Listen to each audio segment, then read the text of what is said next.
हे घे, आणखी सांग. बस. अरे हे काय भाऊ, इतकं कमी रासायनिक खत? शेती सोडली आहेस का? शेती नाही, नादानपणा सोडतोय. मातीचं परीक्षण केलंय. आता तर भाऊ जितकं आवश्यक आहे तितकंच खत शेतात टाकू. हा. शेतकऱ्यांनो, आजच आपल्या जिल्ह्याजवळच्या भूमी परीक्षण प्रयोगशाळेत मातीचं परीक्षण अवश्य करवा आणि मातीची पोषक तत्व, आर्द्रता व रोपांचा विकास बघता केवळ आवश्यकतेनुसारच पोषक तत्व घाला. आणि हो, मातीतलं गंधक, जस्त, बोरॉन सारख्या पोषक तत्वांविषयीही जाणून घ्या. खत आणि जैविक खताच्या योग्य उपयोगानं भूमीचा सकसपणा टिकवून ठेवा, उत्पादकता वाढवा, खर्च कमी करा आणि बहुमोल परकी चलन वाचवण्यातही सहकार्य करा. आणि हो, मंद गतीनं नायट्रोजन उपलब्ध करून देणारी खतं जसं कडुलिंबयुक्त युरियाला प्राधान्य द्या आणि युरियाचा पानांवर शिडकाव करा. अरे वा, तू तर खरोखरी समजूतदार झालास रे. आणखी माहितीसाठी संपर्क करा जिल्हा कृषी अधिकारी किंवा शेतकरी कॉल सेंटर. पैका वसूल करतेस बाबा, करतेस बाबा. तुकाराम, हे तुकाराम. हे शाळेला गेल्या ती. आई, शाळेला गेला? अरे बा नाही सांगायचं तर पटेलाशे बॉल बॅडे. वहिलाला म्या शाळेलाच गेलतो, म्हणजे फॉर्म स्कूलला. जिथं शेतकऱ्यांना पिकांचा उपज वाढवायच्या सर्व गोष्टी शिकवल्या जातात, जसं मातीच्या पोतानुसार कोणती खतं योग्य आहेत, कोणती बियाणं आणि गरजेनुसार कोणती कीटकनाशकं उत्तम आहेत. खर्च बेताचा, लाभ मोलाचा. हे धर लाला, तुझं कर्ज फिटलंय.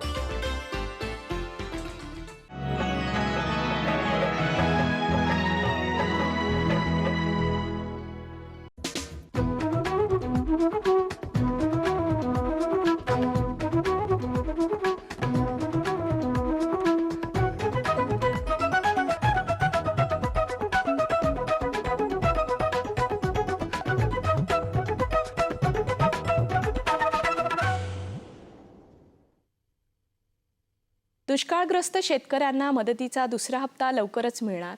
राज्यात हवामानावर आधारित यंत्रणा या महिन्या अखेरपर्यंत बसणार.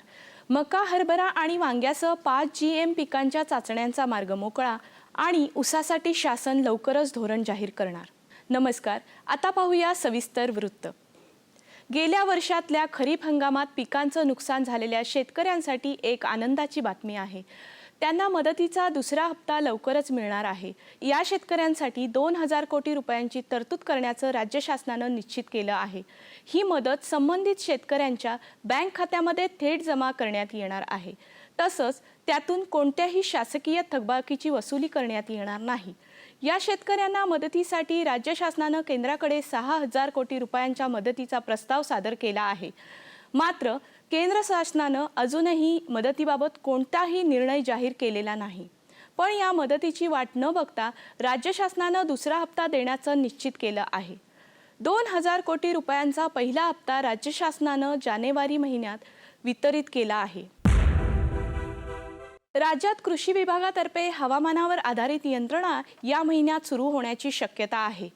त्यामुळे शेतीबाबत निर्णय घेण्यासाठी आणि कामं सहजपणे होण्यासाठी शेतकऱ्यांना मदत होणार आहे. कृषी सचिव डॉक्टर सुधीर कुमार गोयल यांनी ही माहिती दिली आहे. ही यंत्रणा बसवण्यासाठी 2 कंपन्या पुढे आल्या आहेत. दोन्ही कंपन्यांनी आपापली यंत्र पुण्यात लावली आहेत. त्याचं रीडिंग घेणं सुरू झालं असून 12 फेब्रुवारीपर्यंत ते सुरू राहणार आहे. या प्रणालीचं मूल्यमापन केल्यानंतर आणि आर्थिक बाबींचा अभ्यास करून या यंत्रणा राबवण्यासाठी निर्णय घेतला जाणार आहे. या महिना अखेरपर्यंत या हवामान यंत्रणाबाबत निर्णय होण्याची शक्यता आहे. प्रत्येक मंडलामध्ये ही यंत्रणा कार्यान्वित केली जाणार आहे. त्यामुळे लहरी हवामानावर अवलंबून राहण्याची शेतकऱ्यांना गरज उरणार नाही. शेतकऱ्यांना हवामानाबद्दल आधीच अंदाज मिळवता येतील आणि शेती अधिक सोपेपणाने करता येईल असं कृषी विभागानं म्हटलं आहे. जनुकीय बदल केलेल्या भात, हरभरा, मका, वांगी आणि कपाशीच्या प्रक्षेत्र चाचण्यांना ना हरकत परवाने देण्याचा निर्णय राज्य सरकारनं घेतला आहे. त्यामुळे या GM पिकांच्या चाचण्यांचा मार्ग मोकळा झाला आहे. या चाचण्यांच्या निष्कर्षाची तपासणी केल्यानंतर शेतकरी आणि राष्ट्रहिताचा विचार करून पुढची कारवाई करण्यात येणार आहे. GM पिकांच्या चाचण्यांसाठी संबंधित कंपन्यांना राज्य शासनाकडून ना हरकत परवाना घेणं बंधनकारक करण्यात आलं आहे. ज्येष्ठ शास्त्रज्ञ डॉक्टर अनिल काकोडकर यांच्या अध्यक्षतेखाली या संदर्भात समितीची स्थापना करण्यात आली आहे. ग्रीन हाऊस आणि प्रयोगशाळेत 5 GM पिकांच्या चाचण्या सकारात्मक आल्यानंतरच काकोडकर समितीनं प्रक्षेत्र चाचण्यांची शिफारस केली. त्यानुसार राज्य शासनानं चाचण्यांचा मार्ग मोकळा केला आहे. एकीकडे साखर उद्योग संकटात सापडला असताना थेट ग्राहकापर्यंत पोहोचण्यासाठी राज्यातल्या सहकारी साखर कारखान्यांनी आता आपल्या साखरेचं ब्रँडिंग करायला सुरुवात केली आहे. कोल्हापुरातल्या शाहू साखर कारखान्यानं शाहू या ब्रँडनं मॉल्स आणि दुकानामध्ये किरकोळ साखरेची विक्री सुरू केली आहे. अशा प्रकारे साखरेचं ब्रँडिंग करणारा हा राज्यातला पहिला साखर कारखाना ठरला आहे. या ब्रँडच्या साखरेला ग्राहकांचा चांगला प्रतिसाद मिळायला लागला असून इतर साखर कारखान्यांनीही अशा प्रकारचे साखरेचं ब्रँडिंग करायचे प्रयत्न सुरू केले आहेत. ऊस पिकाच्या सिंचनासाठी राज्य शासन लवकरच नवीन धोरण जाहीर करणार आहे. यापुढे ठिबक सिंचनावर घेतलेल्या ऊसालाच गाळप परवाना देण्यासाठी प्रयत्न सुरू आहेत. पाण्याचा अतिवापर टाळण्यासाठी शासनाकडून ही पावलं उचलण्यात येत आहेत. मुख्यमंत्री देवेंद्र फडणवीस आणि कृषी मंत्री एकनाथ खडसे यांनी या माहितीला दुजोरा दिला आहे. त्यासाठी कालबद्ध ठिबक कार्यक्रमाचा समावेश असलेली अधिसूचना लवकरच प्रसिद्ध करण्यात येणार आहे. या धोरणानुसार ठिबकवर नसलेला ऊस कारखान्यांना गाळप करता येणार नाही. तसंच कारखान्याच्या कार्यक्षेत्रातला ऊस 100% ठिबकवर घेण्याबाबतची जबाबदारी त्या कारखान्यांवरच राहणार आहे. सध्याच्या हवामानामुळे टोमॅटो, पावटा, गहू, गवार, काकडी तसेच वेलवर्गीय पिकांवर मावा या कीटकाचा प्रादुर्भाव दिसून येतो. याच्या नियंत्रणासाठी थायामेथोक्झाम 4 ग्रॅम किंवा कार्बोसल्फान 10 मिली प्रति 10 लिटर पाण्यात मिसळून फवारणी करावी. उन्हाळी भुईमुगाची पेरणी 15 फेब्रुवारीच्या आत करावी. पेरणीसाठी 1 नांगरट आणि 2 ते 3 कुळवाच्या पाळ्या द्याव्यात. तसेच हेक्टरी चांगले कुजलेले 20 गाड्या शेणखत घालावे.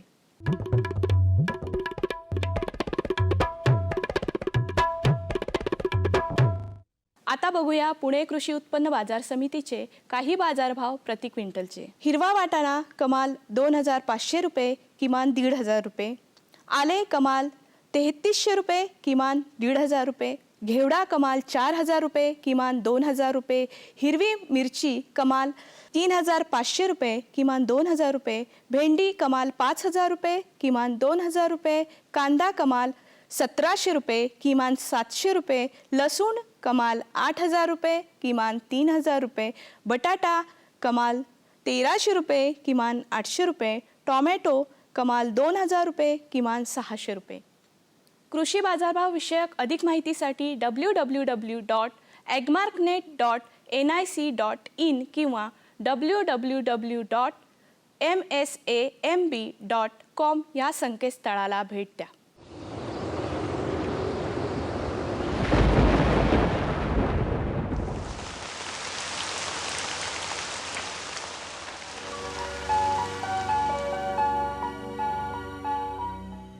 आता पाहूया हवामानाचा अंदाज.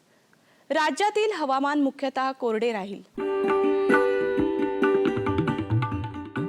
राज्यातील काही प्रमुख शहरांचे तापमान अंश सेल्सिअसमध्ये पुढील प्रमाणे. मुंबई कमाल 33 अंश सेल्सिअस किमान 17 अंश सेल्सिअस.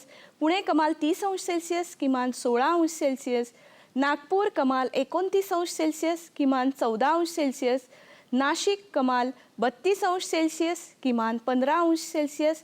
औरंगाबाद कमाल 30 अंश सेल्सिअस किमान 18 अंश सेल्सिअस. कोल्हापूर कमाल 32 अंश सेल्सिअस किमान 16 अंश सेल्सिअस. सांगली कमाल 31 अंश सेल्सिअस किमान 18 अंश सेल्सिअस. सातारा कमाल 30 अंश सेल्सिअस किमान 16 अंश सेल्सिअस आणि सोलापूर कमाल 31 अंश सेल्सिअस किमान 20 अंश सेल्सिअस राहण्याची शक्यता आहे.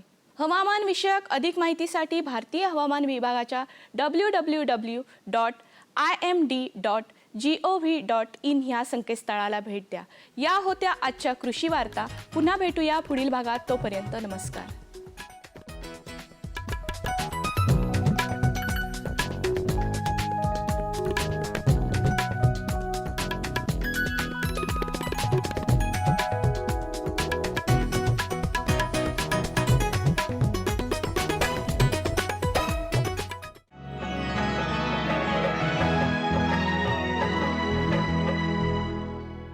सुगंधाच्या दरवळीमध्ये, स्वादाच्या बहारीमध्ये, प्रगतीच्या डहाळ्यांमध्ये पसरणाऱ्या हास्यांमध्ये, हिरव्यागार झाडांमध्ये, मोठ्या मोठ्या सौद्यांमध्ये, गोड मधुर गुंजनामध्ये, आनंदाच्या चाहुलीमध्ये.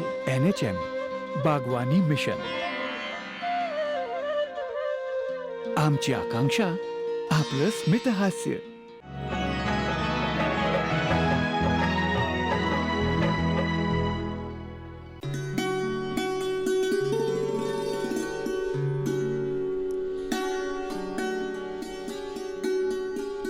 केळी हे 97.5 दशलक्ष टनांचं वार्षिक उत्पादन असणारं जगातील एक महत्त्वाचं फळपीक आहे. तसेच ते गरीब श्रीमंत सर्वांचंच सुरक्षित अन्न देखील आहे. केळी म्हणजे जागतिक दर्जा असलेला सत्वयुक्त आहार. औषधी गुणांनी युक्त या फळाचा भाजी म्हणूनही वापर केला जातो. हे फळपीक बारमाही असल्यानं नेहमी उपलब्ध होतं. या पिकाविषयी आपल्या पूर्वजांना अनादी काळापासून माहिती होती. धार्मिक ग्रंथात केळीचं महात्म्य वर्णन केलेलं आहे. एवढंच नव्हे तर केळ्याला मोक्षाचं माहेरघर म्हणून गौरवण्यात आलंय. केळीला कृषी संस्कृतीत नेहमीच पवित्र मानून मानाचं स्थान देण्यात आलं आहे. आजही केळीचे घड झाडापासून विलग करताना केळीच्या झाडाची खणा नारळाने ओटी भरून हिरवा चुडा अर्पण करून पूजा अर्चा करतात. केळीची उत्पादकता, गुणवत्ता, शुद्धता वाढवण्यासाठी केळीचा वनस्पतीशास्त्रीय अभ्यास असणं गरजेचं आहे. केळीला सुयोग्य हवामानाबरोबरच चांगली भौगोलिक परिस्थितीही पोषक ठरते. तसेच जमिनीची योग्य निवड, पूर्व मशागत, केळीची रोपनिर्मिती, केळी लागवडीच्या विविध पद्धतींचाही परिपूर्ण विचार शेतकऱ्यांनी करायला हवा. वेगवेगळ्या हवामानाला चांगला प्रतिसाद देणाऱ्या केळी पिकांच्या विविध जातींमधून योग्य निवड केली, खतांची आणि संतुलित अन्नद्रव्यांच्या योग्य मात्रा दिल्या, आवश्यक पाणी व्यवस्थापन केलं, केळी लागवडीतील रोगराई किडींचं नियंत्रण केलं तर केळी पिकांचे भरघोस उत्पादन मिळू शकेल. याशिवाय केळीतील आंतरपिके घेऊन आणखी नफा कमावता येईल. केळीची सेंद्रिय पद्धतीची किफायतशीर पण शाश्वत शेतीही करता येईल. आजच्या तंत्रज्ञानाच्या युगात नवनवीन शोधांमुळे शेती उद्योगात नवे प्रयोग केले जात आहेत. केळी लागवडी बाबतीतही असे प्रयोग राबवले जात आहेत. अशाच प्रकारचा सार्वजनिक खाजगी भागीदारी पद्धतीने केळी लागवडीचा प्रयोग ही संकल्पना कागल तालुक्यातील विविध ठिकाणच्या 30 एकर जमिनीवर साकारली जात आहे.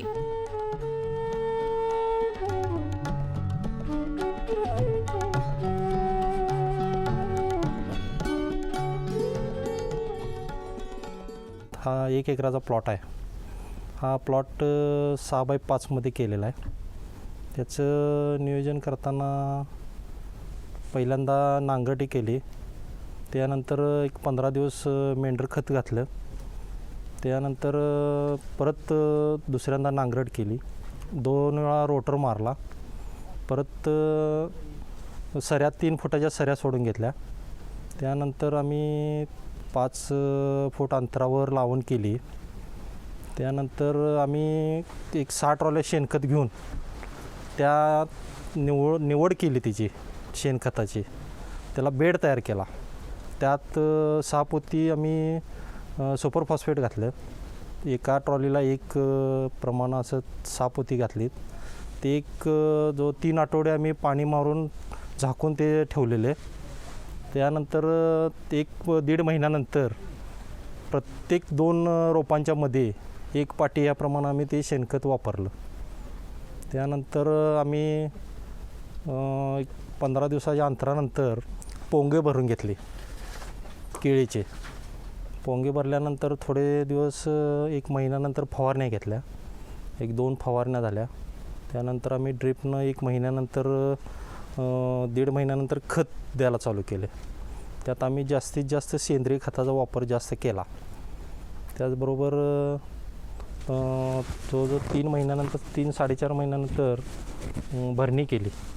त्याला DAP, पोटॅश, युरिया, सेंद्रिय खत हे वापरलं. त्यानंतर भरणी करून घेतली. भरणी केल्यानंतर परत ड्रीपच्या साहाय्यानं आम्ही दर आठवड्याला एक टार्गेटच ठेवलं, दर आठवड्याला ह्याला खत पोचवायचं. मी G9 या केळीच्या रोपांची निवड केली. मी रोपं जळगाववरून मागवली. त्याचं कारण असं की G9 ही केळं उत्पादन चांगलं आहे त्याचं आणि त्याच्यापासून केळीचं हे पण चांगलं मिळते. ड्रीपमधून पाणी देण्याचं कारण म्हणजे पाणी याचं प्रमाण कमी लागते त्याला. पाण्यानं पाणी दिलं की पाणी जास्त लागते आणि खत आम्ही सगळं ड्रीपमधून देतो आहे आणि 50% आमची बचत खताची होती त्यामुळं ड्रीपमधून दिल्यामुळं. केळीवर शक्यतो करप्याचं प्रमाण जास्त, मावाचं प्रमाण जास्त आहे. पण माझ्या शेतात रोग हा कुठला बऱ्यापैकी नाहीच आलेलाच नाही. त्यामुळं मला काही जास्त मेंटेन करावं लागलं नाही, कारण की सेंद्रिय जास्त मी वापर केल्यामुळं रोगाचा प्रादुर्भाव असा केळीवर कुठला झालेला नाही.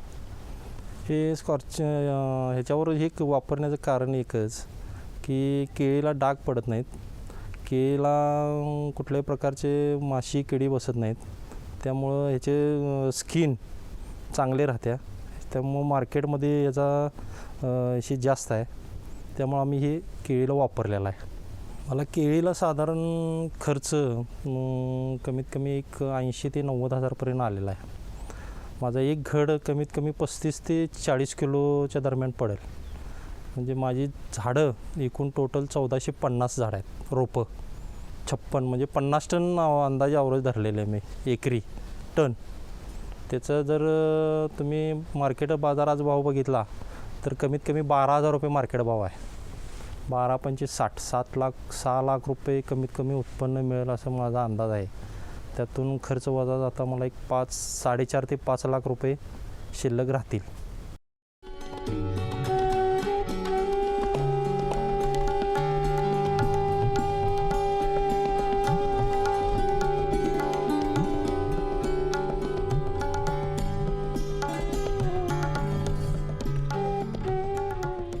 चांगलं उत्पन्न मिळवण्यासाठी ही नाविन्यपूर्ण पद्धती शासन, कृषी संजीवनी फुले फळे प्रक्रिया संस्था आणि शेतकरी यांच्या परस्पर सहकार्यातून राबवण्यात येत आहे.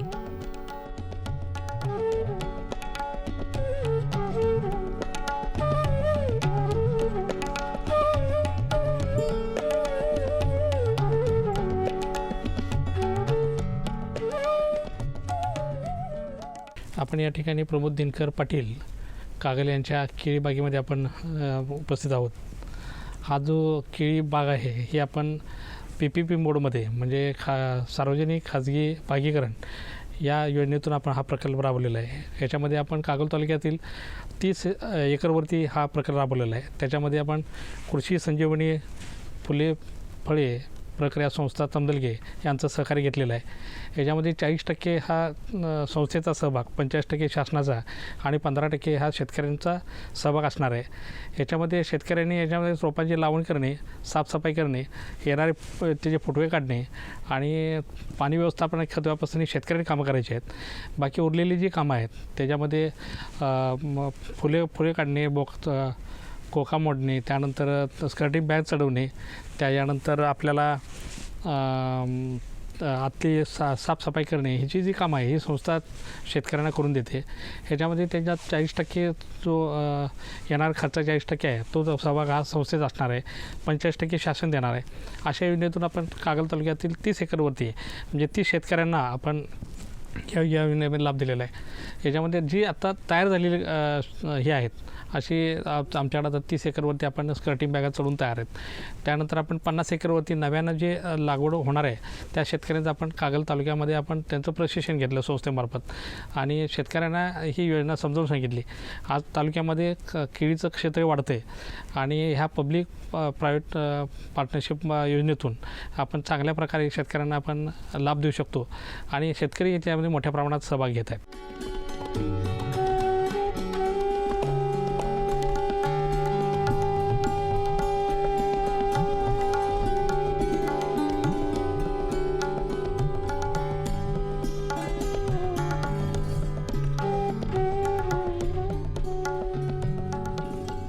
सार्वजनिक खाजगी भागीदारी पद्धतीने केळी लागवडीचा हा प्रयोग या पद्धतीच्या शेतीचा 45% खर्च शासन उचलते, 40% संस्था खर्च करते, तर उर्वरित 15% खर्च शेतकऱ्याला करावा लागतो.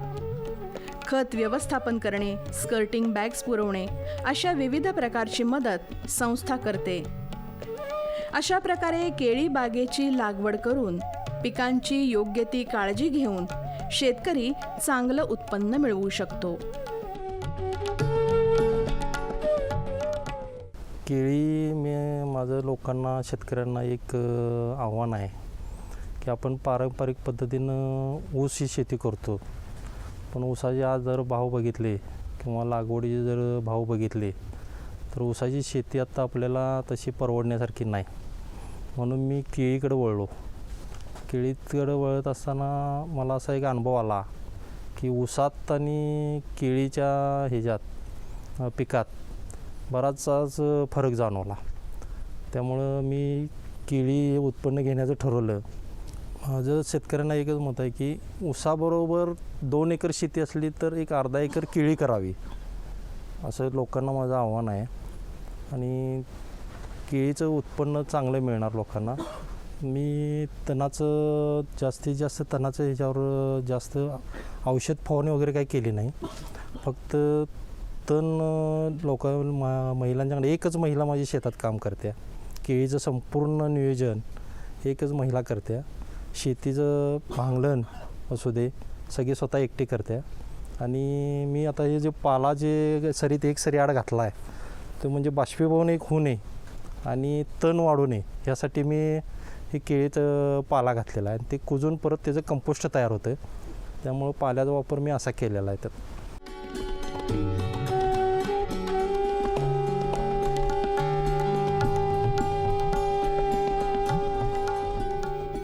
सार्वजनिक खाजगी भागीदारी पद्धतीनं केळी लागवडीचा हा प्रयोग शेतकऱ्यांच्या फायद्याचा तर ठरतो आहेच, सोबतच पिवळ्या धमक सोन्यासारख्या केळी लागवड क्षेत्रात क्रांती घडवत आहे.